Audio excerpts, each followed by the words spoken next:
हाँ भाई, करें शुरू। हमारे काफी सारे पड़ोसियों की किडनी रखी है इस टेबल पर और आज की इस वीडियो के अंदर हम बात करेंगे भाई इस साल के सबसे महंगे फोन की, आईफोन 16 प्रो मैक्स। अब एप्पल ने भी ना लॉन्च इवेंट के अंदर 16 प्रो मैक्स और प्रो को ऐसे खिसका दिया 1-2 मिनट के अंदर, लेकिन 16 पर अच्छे से बात करी थी।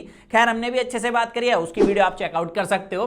अब यहां पर मैं आपको बताऊंगा कि 15 प्रो मैक्स का जैसे प्राइस ज्यादा था, इसका कम करा है, तो इस हिसाब से क्या चीजें एक्चुअली इसके अंदर कम हुई है, ज्यादा मिलती है। तो सारी चीजों की बात करेंगे, कुछ ऐसी चीजों की भी करेंगे जो लॉन्च इवेंट के अंदर नहीं बताई गई और क्या डिफरेंस है दोनों में।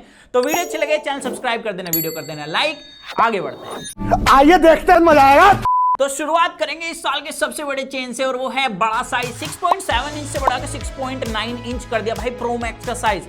अब Samsung S22 अल्ट्रा, 23, 24 अल्ट्रा काफी लोगों को पसंद था, लेकिन कुछ लोग आईफोन प्रो मैक्स सीरीज को इसलिए बाय करते थे क्योंकि ये छोटा था उसके कंपैरिजन में। बट भाई अभी जो आईफोन 16 प्रो मैक्स है, अगर मैं इसे S24 अल्ट्रा से टक्कर करा दूं ना, आईफोन 16 प्रो मैक्स 1 mm लंबा है S24 अल्ट्रा से, तो भाई ये बहुत ज्यादा बड़ा है। एक तरीके से आईफोन 15 प्रो मैक्स में स्टेरॉइड लगा दोगे तो ऐसे ही हो जाएगा। अब जैसे कि last year iPhone 15 pro max में ना बैक पैनल का बहुत तगड़ा इशू था, वेस्ट हाइट से गिरते ही फोन टूट रहे थे लोगों के। हमने भी टेस्ट करा था, हमारा भी वेस्ट हाइट से गिरने के बाद फोन टूट गया था। तो यहाँ पर आईफोन 16 प्रो मैक्स पे इस बार इन्होंने एल्यूमिनियम चेसिस से बैक ग्लास चिपकाया है, जिसकी वजह से अब ये थोड़ा ड्यूरेबल हो गया। हमने काफी सारे ड्रॉप टेस्ट देखे हैं भाई, पहले के कंपैरिजन में जल्दी नहीं टूट रहा है इस बार, और इस बार ये और भी इजी टू रिपेयर हो गया है। आप घर पे इसकी बैटरी वगैरह चेंज कर सकते हो कुछ वीडियो देखकर आसानी से।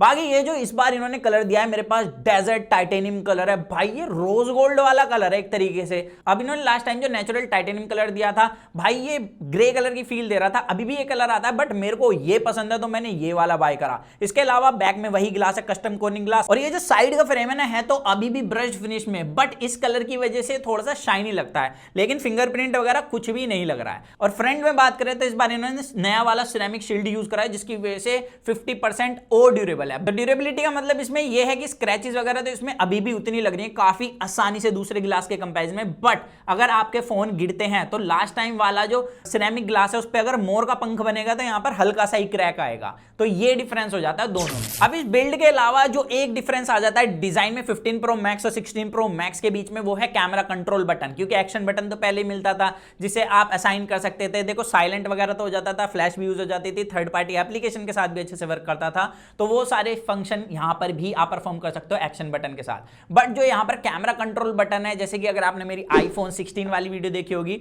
तो उसमें मैंने बोला था भाई ये मेरे को यूजलेस लग रहा है। अब उसके कंपैरिजन में इसके अंदर ये थोड़ा कन्वीनियंट है, क्योंकि भाई इसका साइज छोटा था, इसको रीच करने में इस तरीके से पोर्ट्रेट मोड में फोटो क्लिक करने के लिए यहां पर मेरे को थोड़ा नीचे जाना पड़ता था, जिसकी वजह से फोन गिरने के चांसेस हाई थे। बट यहां पर इसका साइज बड़ा है, अब यहां पर इसको एसेस करना ना थोड़ा इजी है इसके कंपैरिजन में। बट ये नहीं कहूंगा कि मैं कंफर्टेबल फील कर रहा हूं इसे यूज करता हुआ, क्योंकि मैं पोर्ट्रेट में ज्यादा फोटो क्लिक करता हूं, बट लैंडस्केप में दोनों के अंदर ठीक है। अब यहां पर जो ये बटन है ना, ये एक्चुअल बटन है, बट एप्पल बोल रहा है हम इसे बटन नहीं बोलेंगे। अब मेरे को समझ नहीं आ रहा क्यों, जबकि देखो प्रॉपर आवाज आ रही है बटन वाली और अंदर की तरफ प्रेस भी हो रहा है ये। बाकी यहां पर जैसे आप इसे एक बार प्रेस करोगे तो कैमरा ऐप लॉन्च हो जाएगी। अब कैमरा ऐप जब तक लॉन्च नहीं होगी जब तक आप हाथ नहीं हटाओगे, इस पे से हाथ हटाते कैमरा ऐप लॉन्च हो जाएगी। इसके अलावा आप जूम इन जूम आउट कर सकते हो, हैप्टिक फीडबैक भी मिलता है यहां पर लेंसेज के बीच में स्विच करने का। बट यहां पर एक कंफ्यूजन है, काफी लोगों को लगता है कि आप कैमरा कंट्रोल बटन से ही मोड्स के बीच में स्विच कर सकते हो, तो मोड्स के बीच में स्विच नहीं किया जा सकता। अगर आप बिना फिंगर हटाए 2 बार लगातार टैप करते हो ना इस कैमरा कंट्रोल बटन पे, तो यहां पर सेटिंग्स खुल जाएंगी, जिससे आप फोकस अपर्चर चेंज कर सकते हो, एक्सपोजर चेंज कर सकते हो, शटर स्पीड चेंज की जा सकती है। तो बस यही चेंज किया जा सकता है। बाकी अगर आपको मोड चेंज करने हैं तो आपको टच करके ही एंटर करना पड़ेगा, just like my iPhone 15 pro max. और ये जितने भी फीचर कैमरा कंट्रोल से कर रहे हो ना, इसके आधे से ज्यादा फीचर आप एक्शन बटन से 15 प्रो मैक्स के अंदर भी कर सकते हो। अगर आपने इसे कैमरा के लिए असाइन किया हुआ है, जैसे कि कैमरा कंट्रोल बटन से आप एक बार टैप करने पर कैमरा ऐप लॉन्च कर सकते हो, इसी तरीके से लॉन्ग प्रेस एक्शन बटन पे करोगे कैमरा ऐप लॉन्च हो जाएगी।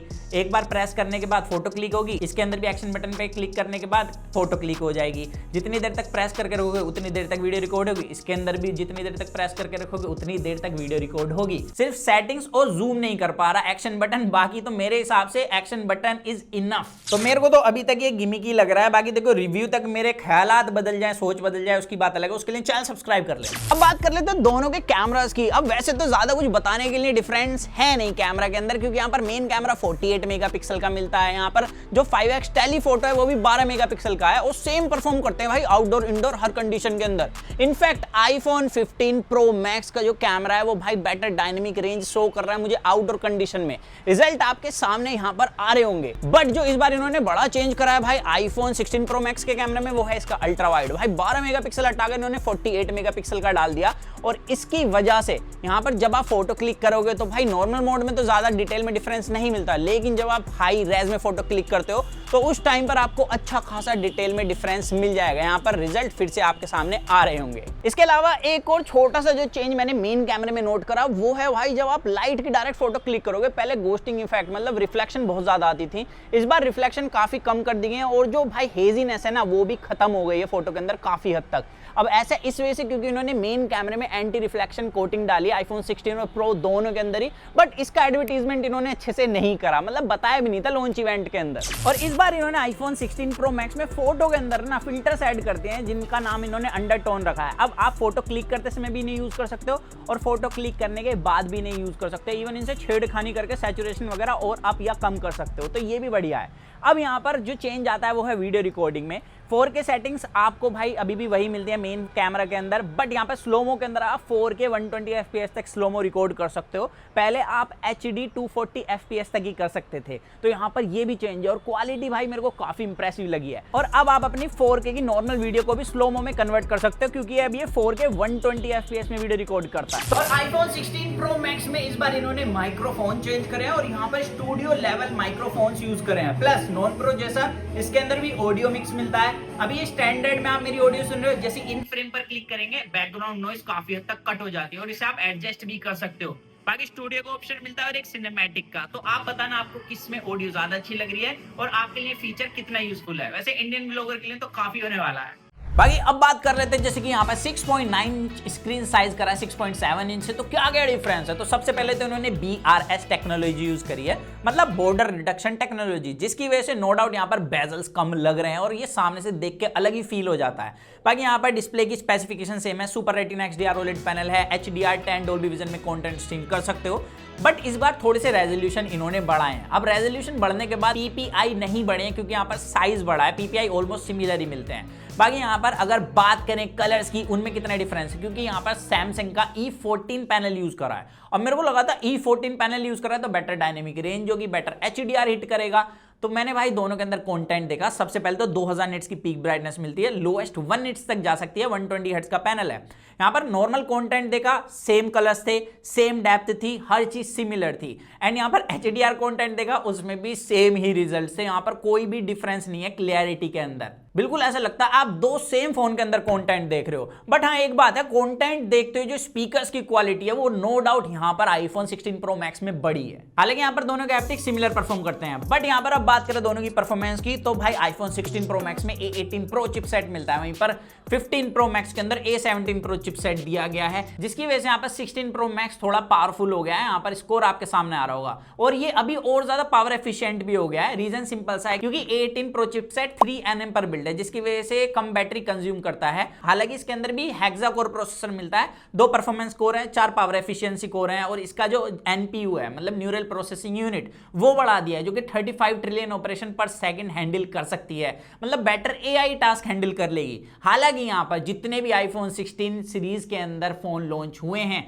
उनमें किसी में भी out of the box AI आप यूज नहीं कर सकते हो अभी, और यहाँ तक कि 15 प्रो मैक्स में भी नहीं कर सकते। अब यहाँ पर कुछ लोग कहेंगे भाई नेक्स्ट मंथ रोल आउट हो जाएगा, तो नेक्स्ट मंथ US इंग्लिश के लिए ये रिलीज करने वाले हैं अपडेट, उसके बाद बाकी की इंग्लिश के लिए दिसंबर में करेंगे, और इंग्लिश इंडिया के लिए कब करेंगे उसकी कोई भी अपडेट नहीं है। हो सकता है दिसंबर के बाद मिले, हो सकता है जब आईफोन 17 आए उस टाइम पर मिले। तो सिंपल भाषण बताऊं, अगर आपको AI इनका जल्दी यूज करना है तो US इंग्लिश में अपने फोन को सेटअप करना, रीजन भी वो सिलेक्ट कर लेना, बट उसकी वजह से थोड़ी सी दिक्कत ये आएगी, अगर आप वॉइस कमांड देकर सीरी से काम कराओगे तो एक्सेंट की प्रॉब्लम हो जाएगी। इसके अलावा कोई बड़ा चेंज मेरे को परफॉर्मेंस में नहीं मिला, क्योंकि भाई AAA गेमिंग पहले भी सपोर्ट करता था, अब भी करता है। यहाँ पर हमने रे ट्रेसिंग का भी टेस्ट रन कराया है, स्कोर्स आपके सामने है, थोड़ा सा डिफरेंस मिला है डेफिनेटली। हालांकि नॉन प्रो के जैसे इसके अंदर रैम नहीं बढ़ाई, अभी भी आपको 8 GB की रैम मिलती है, NVMe की स्टोरेज दी गई है। बाकी यहाँ पर एक चीज है जहां पर डिफरेंस मिल सकता है बट अभी मेरे को नोट नहीं हुआ है, वो है इन्होंने इस बार ग्रेफाइट ग्रेफाइट कूलिंग सिस्टम डाला है। एप्पल क्लेम कर रहा है कि जब आप इसके अंदर गेमिंग करोगे या कोई हैवी टास्क करोगे तो फोन कम गर्म होगा प्रीवियस जनरेशन के कंपैरिजन में, बट अभी तक जितना मैंने यूज करा एज सच मेरे को डिफरेंस ज्यादा नोट नहीं हुआ है। इसको टेस्ट करने के लिए मुझे कुछ टाइम चाहिए, जिस चीज के बारे में आपको खुलकर रिव्यू में बताऊंगा। इसके अलावा दोनों ब्लूटूथ 5.3 के साथ आता है, अभी भी 5.4 का इन्होंने सपोर्ट नहीं दिया है। बाकी यहां पर USB 3.2 मिलती है दोनों के पास, तो डेटा ट्रांसफर स्पीड दोनों के पास बढ़िया है। बट यहां पर अभी जो डिफरेंस है वो है वाईफाई 7 आपको मिलता है इसके अंदर। अब वाईफाई 7 भाई कितने लोगों के घर में, यहां पर आप जब भी यूज कर सकते हो, अगर आप एक बड़े कॉर्पोरेट ऑफिस में काम कर रहे हो वहां पर आपको वाईफाई 7 का सपोर्ट मिलेगा, जहां पर आप इसे एक्सपीरियंस कर पाओगे। अदरवाइज आपके लिए नॉर्मल सी बात है दोनों में, चाहे 6 मिले या 7 मिले। बट एक चीज जो वाकई में काम की हो सकती है वो है भाई इस बार इन्होंने 5G मॉडेम चेंज करा। अब आईफोन 15 प्रो मैक्स में मैंने बताया था कि नेटवर्क कनेक्टिविटी के काफी इश्यूज हैं, तो 16 प्रो मैक्स में इसे टेस्ट करने के लिए मुझे कुछ टाइम चाहिए, जिसके लिए भाई मेरे को करीब करीब 10 दिन लग जाएंगे। बाकी उसे वीडियो को देखना है तो आप चैनल सब्सक्राइब मार देना। बाकी बात कर रहे थे बैटरी, तो यहाँ पर भाई mAh में इस बार इन्होंने बैटरी बढ़ाई है। एप्पल कह रहा है कि भाई तगड़ा बैटरी बैकअप मिलने वाला है तुम लोगों को, और यहाँ पर इन्होंने मैक्सेफ चार्जिंग भी बढ़ाई है। यहाँ पर 25 वोट की मैक्सेफ चार्जिंग सपोर्ट करेगा। अगर आपके पास 15 वोट का मैक्सेफ चार्जर है, आप सोच रहे हो कि भाई ये चार्ज हो जाएगा उससे 25 वोट से, वो फेंक दो, नया खरीदना पड़ेगा 25 वोट का। एप्पल बहुत चालू है। इसके अलावा जो वायर्ड चार्जिंग है उसे लेके बहुत बड़ी कंफ्यूजन है। कोई कह रहा है भाई ये 40 वोट को सपोर्ट करता है, कोई कह रहा है 25 वोट को करता है। तो मैंने जितना टेस्ट करा ये 30 वोट को ही सपोर्ट कर रहा है। इवन टेक बार से संचित भाई का भी 30 वोट को ही सपोर्ट कर रहा है। तो उसके अलावा भाई 40 वोट जिसको चार्जिंग मिल रही है, मेरे को पता नहीं एप्पल ने उनको लगता है नए बना कर दिए हैं। बाकी देखो बैटरी बैकअप मेरे को लगता है कि इंप्रूव हुआ होगा, क्योंकि यहाँ पर एक तो 3 nm पर बिल्ड प्रोसेसर है, बड़ी बैटरी है, और ऊपर से ग्रेफाइट कूलिंग सिस्टम डाल दिया है। मतलब जो बैटरी ड्रेन इश्यूज थे हीटिंग की वजह से वो इसके अंदर कम मिल सकते हैं। अब इस चीज को भी टेस्ट करने के लिए हमें फिर से कुछ टाइम चाहिए, तो रिव्यू के अंदर ही आपको सारे पत्ते खोल के बताऊंगा कि बैटरी कैसी है, नेटवर्क कनेक्टिविटी कैसी है। मतलब अभी कुछ भी बोल दूंगा, बाद में टेस्टिंग में कुछ और निकलेगा तो आप तक गलत इंफॉर्मेशन चली जाएगी, और वो हम करते नहीं है। तो all over conclusion time, iPhone 15 pro max user है तो आईफोन 16 प्रो मैक्स बाय करने की कतई जरूरत नहीं है। रीजन बताता हूं, देखो बिल्ड यहां पर भी सेम मिलती है, इन एंड फील सेम है, कैमरास दिखा दिए मैंने कि भाई दोनों के सेम परफॉर्म कर रहे हैं, और दोनों के अंदर एआई फीचर भी नहीं मिलते, जब मिलेंगे सेम टाइम पर अपडेट आएगी। लेकिन अगर आपको चाहिए बड़ी डिस्प्ले, या आप भाई ऐसे कैमरा कंट्रोल बटन के लालच में आ गए हो, तो फिर तो आपको कोई नहीं बचा सकता, फिर तो एप्पल आपके बैंक अकाउंट से पैसा खींच ही लेगा। खैर मेरी ओपिनियन यही है कि भाई आईफोन 15 प्रो मैक्स मस्त चलाते रहो, 16 प्रो मैक्स बिल्कुल भी मेरे को वर्थ नहीं लगा। बाकी आप बता देना आपको वीडियो कैसी लगी, अच्छी लगे चैनल सब्सक्राइब करना, वीडियो लाइक करना, और सैमसंग से कंपैरिजन के लिए वेट कर सकते हो। तो जब तक के लिए join me guys to watch your heart feel, stay tuned with that champion fox guys.